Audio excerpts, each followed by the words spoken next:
The wind turbine is now back up again. It's still not working very well because of the motor up there, which I'll explain shortly, but it does work.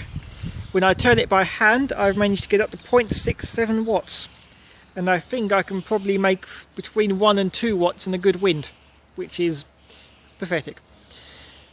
It's not well placed, like building, tree, more tree. The wind is very much intermittent and gusty and poor, but that's okay. It's not designed to be a power source.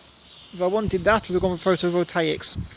It is designed to be a demonstration or a test bed, just to see if I can make one and how it will handle and learn a few things. Well, I've learned things and now I can pass them on. Firstly, these blades. The original 3 I got off that seller on eBay. Great speed, absolutely pathetic torque. Couldn't really turn anything. So I got these from the same seller. It's just sort of the next model up, and they are far, far superior. They give so much more torque, it's quite easy to, even on that kind of transmission ratio, they work.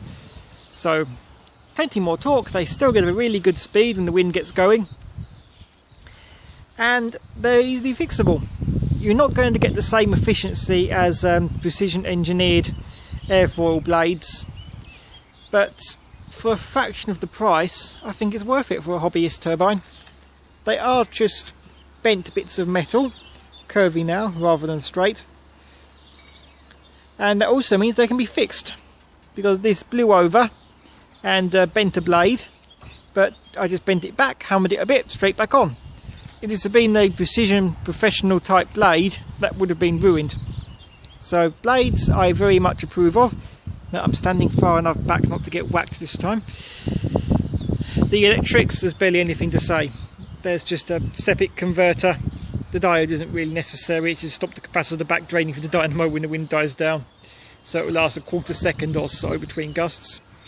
And that's driving a LED spotlight attached to the guttering that lights the path up. It's a 12 volt spot from eBay, but the septic converter doesn't like going all the way up to 12 volts. So I took out the 4-wave rectifier from it, changed the 150 ohm current limiting resistors for 50 ohm ones, and now it's a 9.7 volt spotlight. It's 9.7 volts, 70 milliamps. That's decently bright. You could navigate your path quite comfortably by that at night, providing the wind's blowing.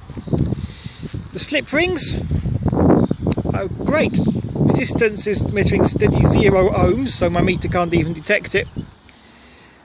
Contact is good as you spin it around, they seem to be durable. Might have corrosion issues in time. I've enclosed them a bit to shield them from the weather, but it's copper, it oxidises, it's the nature of copper. The transmission is works nicely. I put this pulley up on Thingiverse. This little crenulated design here makes it a lot easier to print. Here is the weak spot. A motor is not really a dynamo.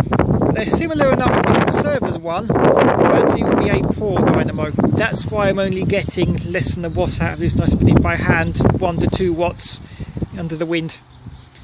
The blades are good for a lot more than that, but it's not a dynamo, it's a motor running as one. It does a poor job. So if you're planning on using a DC motor as your electricity source, you have to be quite selective in which one you go for, and I would say hook it up to some kind of test rig, even just to drill beforehand, measure its performance, and be very careful in your choice. If you're building a much bigger turbine than this, you probably want to wind your own alternator. There's plenty of designs for axial flux alternators around that work nicely with wind, and they run at low enough RPM you don't even need a transmission, just to get straight onto the shaft. But I went the DC motor route to make construction easier, and I think that would probably be my mistake. The tail design works great, no issues there. I've had to weight the bottom down because with these blades you do get a fair bit more force when the wind's on them, and the turbine did blow over once. But yeah, my basic, mostly 3D printed hobby turbine is now up and illuminating the garden path.